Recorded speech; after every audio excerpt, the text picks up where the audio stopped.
Hoje irei mostrar uma das maiores construções feitas pelo ser humano. Algumas foram finalizadas e outras ainda estão em construção. Já se inscreve no canal que o vídeo já vai começar. Entre 1998 e 2004, as Torres Patronus em Kuala Lumpur, Malásia, foram os prédios mais altos do mundo, com 452 metros de altura. Os Gêmeos da Malásia eram apenas 10 metros mais altos do que a Torre Sears em Chicago, que então se tornou o segundo prédio mais alto do mundo. As Torres Patronus mantiveram esse título até a construção do Taipei 101 em Taiwan, mas então o Burj Khalifa ultrapassou todos em 2010, com impressionantes 828 metros de altura. Ainda assim, as Torres Patronus são os arranha-céus gêmeos mais altos da Terra e abrigam a National Petroleum Limited, uma empresa de petróleo e gás da Malásia comumente conhecida como Patronus. As torres de 1,6 bilhão de dólares também apresentam a ponte mais alta do mundo entre dois prédios, que se localiza no 42º andar. Você pode subir até o deck de observação no 86º andar para ter uma vista ainda melhor do horizonte de Kuala Lumpur. O arquiteto argentino-americano César Pelli optou por um estilo pós-moderno distinto, com o objetivo de construir um ícone do século XXI para Kuala Lumpur, Malásia. Vendo que a religião oficial da Malásia é o Islã, Pelli combinou princípios da arquitetura e design muçulmanos para criar uma estrutura que exalava a cultura malaia. Como na maioria dos megaprojetos, a construção não ocorreu sem problemas. Um lote ruim de concreto interrompeu a construção bruscamente, pois havia preocupações de que o concreto fraco tivesse afetado tudo o que haviam construído até então. Felizmente, os construtores o usaram apenas em um andar. Eles demoliram esse andar, reconstruíram e continuaram avançando. Ainda assim, o atraso custou ao projeto cerca de $700 mil por dia. Na metade dos anos 2000, Singapura decidiu entrar no jogo dos cassinos. Eles simplesmente saíram de uma proibição de 40 anos sobre os jogos de azar. Portanto, uma empresa americana de Las Vegas decidiu investir quase $4 bilhões no projeto de um cassino em Singapura. Além disso, gastou $1,2 bilhão pelo terreno de 557 mil metros quadrados. Mas, devido à escassez de mão de obra e ao aumento dos preços dos materiais, o custo total de desenvolvimento foi estimado em $8 bilhões de Singapura em 2009, ou cerca de $6,8 bilhões americanos. Eles o chamaram de propriedade de resort independente mais cara já construída. Hoje, o Marina Bay Sands possui um hotel com 2.500 quartos, um centro de convenções de 120 mil metros quadrados, um shopping, um museu e vários restaurantes de chefes celebridades, incluindo 2 de Wolfgang Puck. Enquanto isso, o piso do cassino é um paraíso para os jogadores, com 500 mesas e 1.600 caça-níqueis. A cereja do bolo, por assim dizer, é o Sands Sky Park, um passadiço de 335 metros de altura que conecta as 3 torres. Você pode mergulhar na piscina infinita, enquanto desfruta de uma vista deslumbrante do horizonte de Singapura. Uma cidade de luxo bilionária, um paraíso vivo na Terra, mas, até o momento, a Forest City, na Malásia, é uma cidade fantasma cheia de estradas vazias e arranha-céus desertos. Em 2006, uma empresa de desenvolvimento chinesa chamada Country Garden anunciou seus planos de construir a gigantesca cidade. Era um projeto de 20 anos localizado em Johor Bahru, uma cidade malaia ao norte de Singapura. De acordo com a Bloomberg, o governo malaio viu o sucesso de Singapura com o turismo e quis aproveitar. A ideia original proposta pela Malásia era construir uma nova metrópole perto da ponte que conecta Singapura à Malásia. Então, a Country Gardens apresentou sua ideia de Forest City de $100 bilhões, que envolvia a construção de ilhas artificiais a algumas centenas de metros da costa de Singapura. A Country Gardens vendeu o sonho de apartamentos de luxo, hotéis, escritórios, campos de golfe e parques tecnológicos para investidores chineses ávidos, que investiram milhares de dólares nos futuros apartamentos. Os desenvolvedores esperavam que 700 mil pessoas se mudassem rapidamente para a nova cidade, mas, até 2019, apenas 500 a chamavam de lar. Segundo o Business Insider, a população supostamente cresceu para alguns milhares, mas ainda é menos de 5% dos moradores esperados. Então, se você estivesse interessado em saber quanto custaria se mudar para Forest City, infelizmente os preços dispararam nos últimos anos.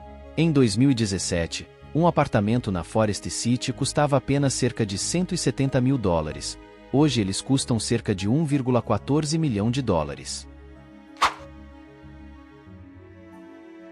Imagine viajar pelo Mar Vermelho entre a Arábia Saudita e o Egito, quando de repente você vê seu reflexo ao longo de um espelho de 177 quilômetros. Mas espere um minuto, isso não é um espelho. Em vez disso, é um prédio de 488 metros de altura, 201 metros de largura e 177 quilômetros de extensão. E há outro correndo paralelamente do outro lado. O que você está vendo atualmente é o projeto Neo-M do príncipe herdeiro da Arábia Saudita, Mohammed bin Salman, mais conhecido como The Line. Alguns podem chamá-lo de cidade sustentável do futuro, outros acham que soa um pouco distópico. A cidade de $725 bilhões será alimentada apenas por energia sustentável e não haverá carros. Em vez disso, o príncipe imagina um trem de alta velocidade subterrâneo que pode levá-lo de um lado a outro em 20 minutos. Os residentes desfrutarão de uma paisagem externa exuberante entre os dois prédios espelhados, que abrigarão e empregarão cerca de 9 milhões de pessoas. The Line também permanecerá sob o olhar atento da inteligência artificial. O príncipe diz que é para usar modelos de dados para encontrar maneiras de melhorar a cidade. Tudo isso faz parte do chamado Vision 2030, que tem como objetivo tornar o país rico em petróleo líder mundial em inovação sustentável. O trabalho começou na linha no final de 2022, com imagens de drones saindo em outubro, mostrando o que parece ser o trabalho inicial, de acordo com autoridades sauditas.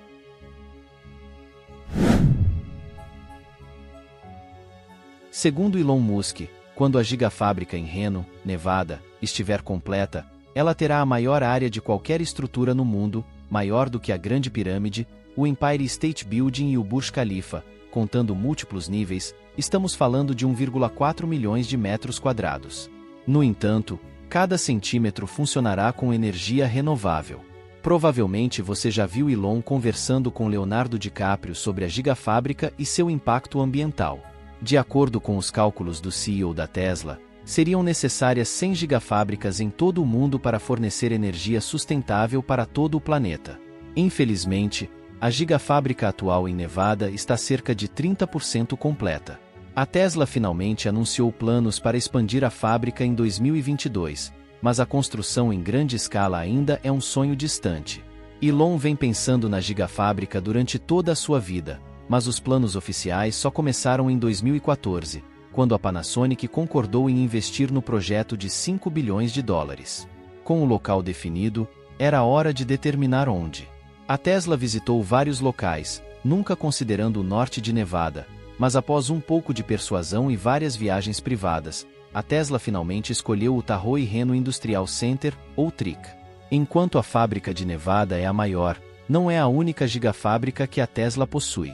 A Giga New York, localizada em Buffalo, foca em baterias Powerpack e painéis solares. A Giga Texas, a mais nova fábrica da empresa em Austin, serve como sede da Tesla e atua como local de montagem para os modelos Y, 3, Cybertrucks e Cybersemis. 2 gigafábricas adicionais existem fora dos Estados Unidos, uma em Xangai, China, e outra em Berlim, Alemanha. Jubail, na Arábia Saudita, costumava ser uma antiga vila de pescadores no Golfo Pérsico. Estava cheia de subúrbios desertos até meados da década de 1970, quando uma empresa de engenharia americana chamada Bechtel Corporation iniciou a construção da maior cidade industrial do mundo, abrangendo mais de 178 mil quilômetros quadrados. Após sua conclusão, o novo local contribuiu com cerca de 7% do PIB total da Arábia Saudita no virar do milênio. A família real saudita decidiu expandir as operações em Jubail, e Jubail 2 também nasceu. Considerado por muitos como o maior projeto de engenharia civil do mundo, Jubail 2 buscou dobrar o tamanho original da cidade. O projeto forneceu moradia para 120 mil novos residentes e construiu uma nova universidade com 18 mil alunos. Hoje, Jubail é um grande jogador no mercado global de energia, atraindo as mentes mais brilhantes e talentosas da tecnologia e dos negócios de dezenas de países. Durante as temporadas de trabalho de pico, o projeto Jubail 2 emprega 20 mil trabalhadores por mês. Cerca de 4 bilhões de dólares foram investidos em infraestrutura, que inclui centenas de milhas de estradas, instalações de água e resíduos, e utilidades. Outros 18 bilhões de dólares serão destinados à construção da expansão em si. De fato, o projeto é tão grande que foi dividido em 4 fases ao longo de 22 anos. É a segunda maior cidade do Catar. Se você assistir à final da Copa do Mundo de 2022, pode reconhecer o Estádio Lusail, o maior do tipo no Oriente Médio. O governo do Catar construiu o Lusail e outros 7 estádios especificamente para a Copa do Mundo, custando cerca de 6,5 bilhões de dólares. Alguns especialistas estimam que o Catar gastou cerca de 200 bilhões de dólares ao longo de 12 anos para viabilizar a Copa do Mundo, sem mencionar as inúmeras violações dos direitos humanos. De acordo com a Bloomberg, uma parte desse montante foi destinada à construção da própria cidade de Lusail, um megaprojeto que custou cerca de 45 bilhões de dólares. A área ainda era um deserto quando o Catar ganhou a licitação para sediar a Copa do Mundo em 2010. Eles queriam terminá-la antes do evento, mas, segundo o escritor da ESPN, Mark Ogden, a cidade parece mais uma cena distópica direto de um filme de Christopher Nolan. Quando estiver pronta, Lusail deverá abrigar cerca de 450 mil pessoas, incluindo 250 mil residentes, sendo 190 mil trabalhadores de escritório e 60 mil funcionários de varejo. Um dia, todos eles poderão desfrutar do Aquatar, o maior parque aquático do mundo, considerado a joia da coroa desta cidade artificial. O Aquatar contará com 36 tobogãs e atrações, juntamente com uma torre de 279 pés, lar do maior tobogã aquático do mundo. Quando estiver pronto, o parque cobrirá cerca de 300 mil pés quadrados. O rio Nilo Azul, um dos 2 principais afluentes do Nilo, é uma linha de vida para o nordeste da África. Ele flui para o norte a partir do Lago Tana, na Etiópia, passando pelo Sudão e entrando no Egito cerca de 2.575 quilômetros rio abaixo. No início da década de 2010, a Etiópia anunciou planos para construir uma represa de 5 bilhões de dólares no Nilo Azul.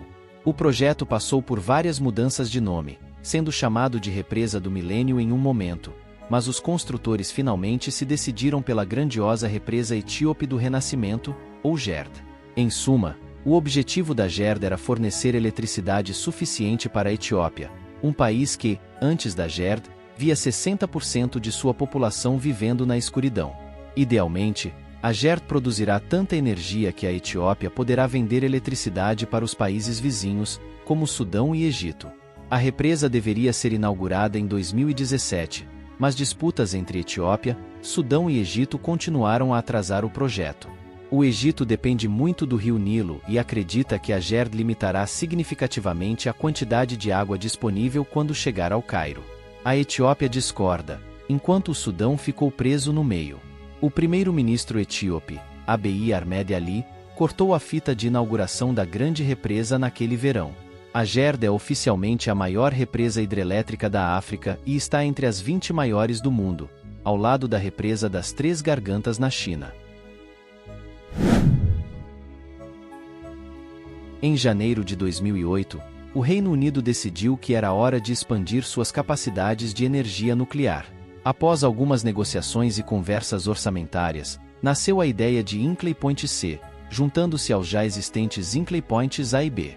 Na época, Hinkley B era a usina nuclear mais produtiva do Reino Unido, mas fechou em agosto de 2022 devido à sua idade avançada. Felizmente, os planos para Hinkley Point C já estavam em andamento, planos que agora têm um custo de 25 bilhões de libras. No entanto, nem sempre foi tão caro. A EDF é a empresa de energia francesa líder no projeto. Eles queriam que a planta fosse inaugurada e operacional até 2025, mas diversos contratempos e uma pandemia global continuaram adiando a data de conclusão. De acordo com a BBC, O número limitado de trabalhadores permitidos no local durante a Covid custou ao projeto mais de $500 mil por dia de trabalho crítico entre 2020 e 2021. Quando estiver concluída e paga, a usina de Hinkley Point terá um reator de unidade dupla capaz de produzir 3.260 MW de energia de baixo carbono pelos próximos 60 anos. Em comparação, uma usina a carvão típica produz apenas 600 MW de energia. Segundo a EDF, Hinkley Point se fornecerá energia limpa suficiente para abastecer 6 milhões de residências até a década de 2080. Primeiro, o rio Yangtze é o coração e a alma da China. Cerca de 1/3 da população da China, cerca de 400 milhões de pessoas, vivem ao longo da bacia do rio ou de seus afluentes e dependem dele todos os dias. Mas, como está atualmente, as regiões mais industrializadas e áridas do norte da China lutam com rios secos e acesso restrito à água. Tem sido assim praticamente para sempre. Então, na década de 1950, Mao Zedong flutuou a ideia de um projeto de engenharia massivo que poderia resolver o problema da água da China em poucos anos. A ideia era construir 3 sistemas de canal, um no leste, um no oeste e um no meio. Claro, política e controvérsia mantiveram o projeto na fase de planejamento por cerca de 50 anos. A construção começou em 2013 e espera-se que leve mais 50 anos para ser concluída, sem mencionar a etiqueta de preço de $62 bilhões. Curiosidade divertida: isso é mais do que o dobro do custo da barragem das Três Gargantas. Quando estiver concluído, o projeto de transferência de água de sul para norte desviará 44,8 bilhões de metros cúbicos de água anualmente para áreas mais secas do norte da China. Também ligará os 4 principais rios da China: o Yangtze, o Rio Amarelo, o Huai e o Wei. Se tudo correr conforme o planejado, a água desviada do rio Yangtze perto da cidade de Yangzhou seguirá para leste ao longo de canais existentes até as montanhas de Weishan em Shandong. De lá, atravessará o Rio Amarelo por meio de um túnel e fluirá para Tianjin. A rota central desviará a água do rio Han para fluir até Pequim. Eles queriam que essa perna estivesse terminada a tempo dos Jogos Olímpicos de 2008, mas apenas cerca de 1/4 da rota foi construído. Finalmente, a rota oeste desviará 4 bilhões de metros cúbicos de água de 3 afluentes ao longo do Yangtze e a enviará cerca de 482 quilômetros através das montanhas de Bayankala e para o noroeste da China. Obrigado por assistir o vídeo. Curte o vídeo, se inscreve no canal e comenta se gostou. Vejo vocês na próxima.